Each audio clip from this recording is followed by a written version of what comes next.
Have you ever met someone who just handles things differently? They get bad news and they don't spiral. They have hard conversations without shutting down or blowing up. They seem to carry the weight of their life without being crushed by it. And you look at them and think, what do they know that I don't? Today I want to talk about 5 things emotionally healthy people do differently. Not because they have fewer problems than the rest of us, they don't. But because they have built specific habits that completely change how they move through difficulty.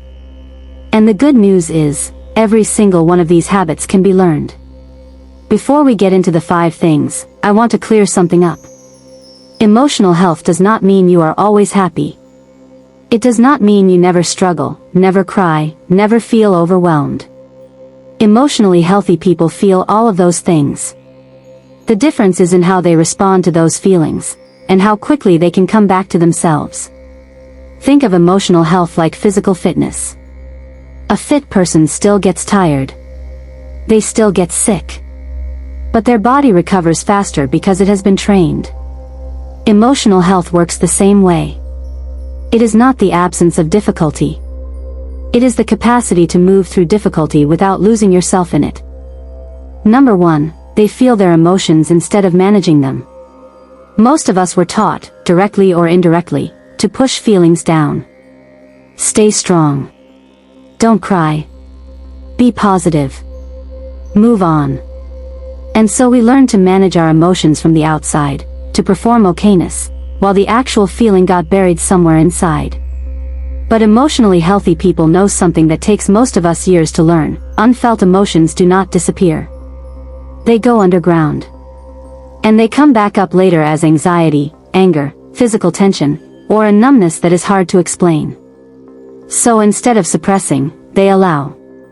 When something hurts, they let it hurt, in a safe space, for a defined amount of time, and then they move forward from a clearer, lighter place.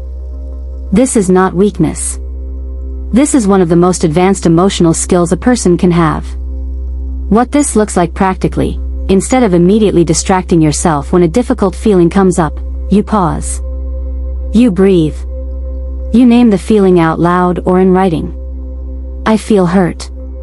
I feel scared. I feel disappointed. Just naming it reduces its intensity. Research shows that labeling emotions calms the part of the brain that is firing. Try it today. Number 2, they focus only on what they can actually control. Here is something that drains enormous emotional energy: trying to control things that are not in your control. Other people's opinions of you. How someone responds to your message. Whether a situation works out the way you hoped. The past. The future. Emotionally healthy people have learned, again, usually through pain, that this is a losing battle. Not because they don't care, but because they understand that their energy is finite and that spending it on uncontrollable things leaves nothing for the things that actually matter. What they focus on instead: their own actions, their own words, their own choices, their own response to whatever happens. That is their lane. Everything outside of that lane, they practice releasing. This does not mean they are passive or indifferent. It means they are strategic with their emotional energy. They ask themselves, is this something I can influence? If yes, they act. If no, they breathe and let it go. That single habit alone will reduce your anxiety significantly if you practice it consistently. Number 3, they set limits without guilt. They say no when they need to. They step back from situations that consistently drain them. They do not over-explain, over-apologize, or spend 3 days replaying a conversation after declining an invitation. This does not come naturally to most people, especially those who were raised to believe that their value came from being helpful, available, and agreeable. But emotionally healthy people have learned something important: saying yes to everything is just a slow way of saying no to yourself. Every yes you give to something that does not align with your capacity or your values is energy taken away from the things that actually matter to you. And when your energy is constantly going outward to keep everyone else comfortable, there is nothing left for your own healing, your own growth, your own rest. The practical step here: think of one thing you have been saying yes to that you actually want to say no to. Practice saying, I am not able to do that right now. Say it out loud right now if you want. Notice how it feels. That discomfort is just unfamiliarity. It gets easier every single time. Number 4, they ask for help. This one is deeply underrated. We live in a culture that celebrates independence, self-sufficiency, figuring it out alone. And so asking for support has become associated with weakness or failure. But emotionally healthy people see it completely differently. They understand that needing support is not a character flaw, it is a human reality. And reaching out when you are struggling is not a sign that you cannot handle your life. It is a sign that you are intelligent enough to know you don't have to handle it alone. They have a therapist, or one honest friend, or a community, or at minimum a journal practice. They have somewhere to put the weight when it gets too heavy. And that somewhere makes all the difference. If you have been carrying something alone that has been feeling very heavy, consider that asking for help is not giving up. It is one of the bravest things a person can do. Number 5, they talk to themselves the way they would talk to someone they love. Think about this for a moment. If your closest friend came to you and said, "I failed at something. I made a mistake. I am struggling." What would you say to them? You would be patient. You would be kind. You would remind them of their worth. Now think about what you say to yourself when you fail or struggle.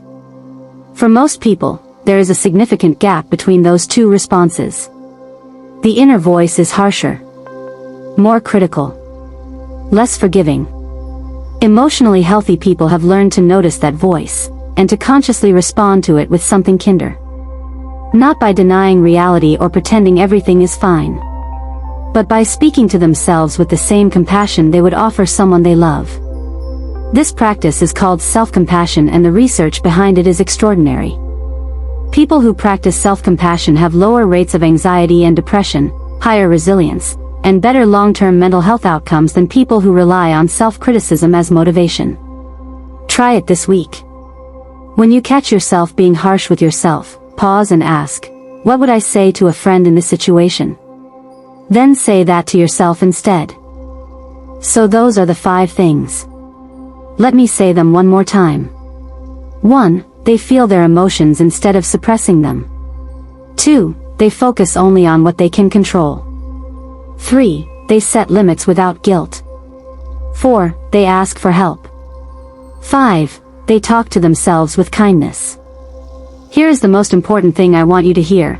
Emotional health is not a personality type that some people are born with and others are not. It is a set of skills.